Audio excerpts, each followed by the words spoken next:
O sistema CNA-Senar apresentou hoje um balanço da agropecuária no ano de 2023 e as perspectivas para 2024. Acompanhe. O diretor técnico da CNA, Bruno Luque, resumiu em uma frase como foi a produção agropecuária em 2023. A gente pode usar a velha máxima da safra cheia e bolso vazio. O Brasil teve este ano, de fato, uma grande produção de grãos, mais de 320 milhões de toneladas, mas foi também uma das safras mais caras da história. O aumento do custo de produção e, ao mesmo tempo, a redução nos preços dos produtos comprometeram a rentabilidade do produtor. No leite, 67% de margem negativa, boa parte desse resultado. Nós tivemos problemas também com importações subsidiadas da Argentina, que responderam aí dificultaram a recuperação dos preços.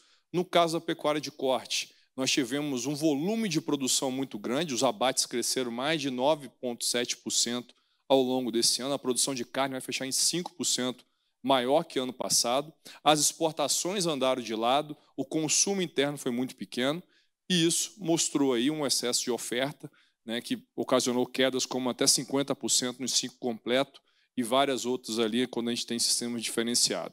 A CNA apresentou estimativas de variação nas margens entre as safras 22-23 e 23-24. O arroz foi a única cultura que apresentou um aumento significativo de 169%. Cana-de-açúcar ficou estável e o restante teve redução de margens.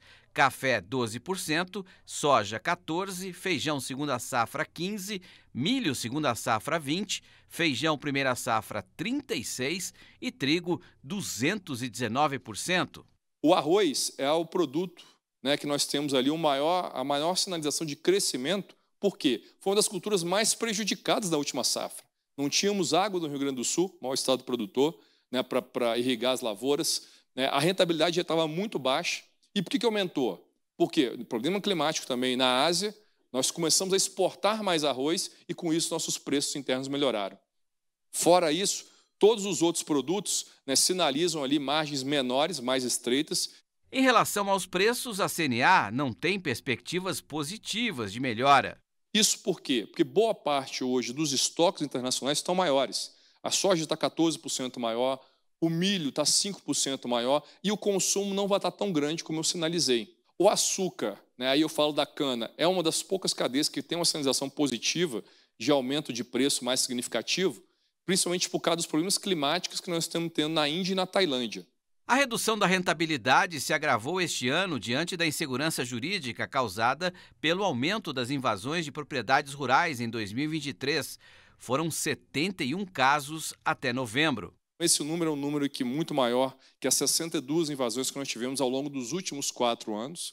É um problema que basicamente estava amenizado e voltou com muito mais força. E isso tirou o sossego de muitos produtores que, até mesmo na questão do investimento, colocaram o pé no freio. Outra preocupação é com os efeitos do El Niño na próxima safra, o que aumenta a necessidade de recursos para a subvenção ao seguro rural. A CNA colocou que seria necessário 2 bi no plano safra, e para o próximo ano, no ano de 2024, 3 bilhões seriam o recurso mínimo necessário para a gente ter os mesmos dados que nós tivemos em 2021, onde nós tivemos basicamente 14% da área agrícola assegurada no Brasil.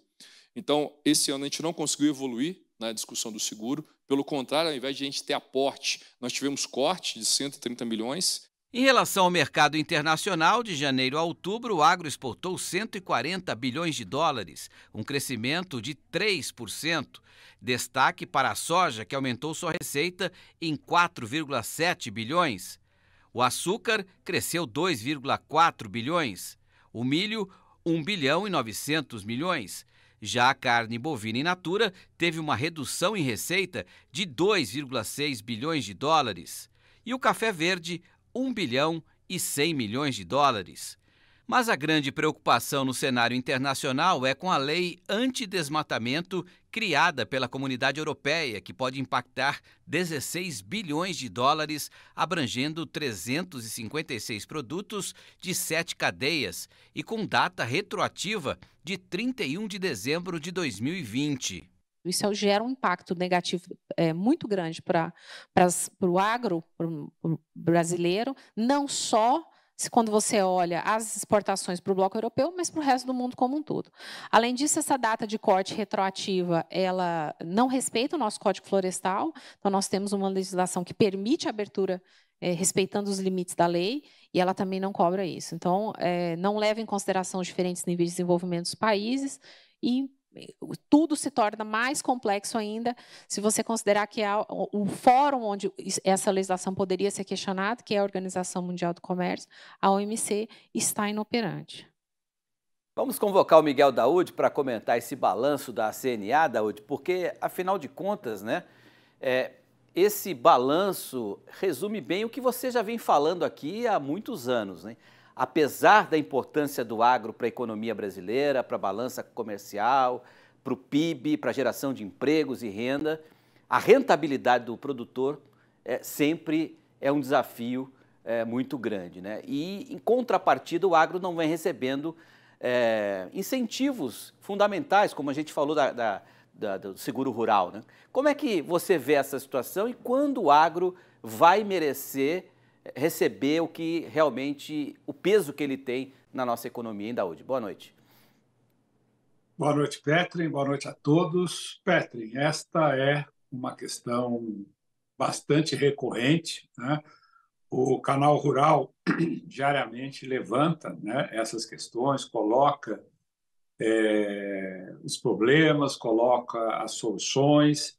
Enfim, o que falta para o Brasil é exatamente a definição que a produção de alimentos ela está classificada como questão de segurança nacional.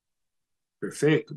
A segurança nacional ela se dá também pela produção de alimentos. Nós vimos hoje, acho que nós vamos comentar ainda hoje, o canal, né, o programa vai mostrar a questão da pobreza no Brasil, né? Essas pessoas precisam comer. A insatisfação dessas pessoas é muito grande. O governo, né, eu não estou falando deste, falo de todos os governos, procuram manter essas pessoas submissas aos benefícios sociais, para que possam continuar no poder. Principalmente a região Nordeste, né, onde você pega as grandes lideranças do Centrão, que hoje domina o Congresso, domina as verbas públicas, essa pobreza está no Nordeste, né? Então, Norte, Nordeste, tem aqui, então o Brasil todo está se proliferando. E alimento tem que ser prioridade nacional para esse povo. O Brasil hoje, sem dúvida, ele avança muito na produção rural, né? Isso é importante a gente entender. Isso ocorreu praticamente preponderantemente mais forte depois de 2008, quando as taxas de juros caíram para o negativo. A China teve um impulso muito grande, se tornou um grande consumidor.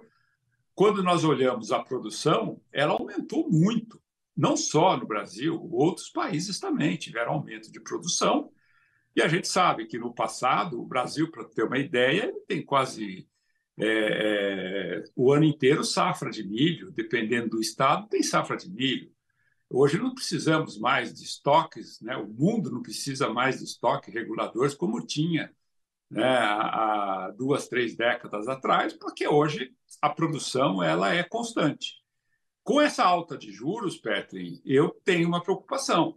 Historicamente, todas as vezes na economia mundial em que nós temos um descolamento dos juros, né, que torna aqueles que tomaram dinheiro incapazes de pagar o seu financiamento, nós temos um achatamento muito forte dos preços das commodities, que é o que está acontecendo, que foi o que a CNA mostrou. Agora, nós não temos seguro, né? Infelizmente o governo não tem verba para seguro, mas para as outras coisas tem, já tem 30 bilhões aí para o PAC, né? E ninguém quer o dinheiro para o PAC porque a gente sabe o que pode estar por trás disso. Outro ponto, a questão de invasões de terras, né? Nesse período, nós tivemos mais invasões do que 4 anos. Então, tudo isso são condições que poderiam ser melhoradas e o produtor rural tinha que ser visto como aquele que produz alimento e estaria dentro do princípio de segurança nacional.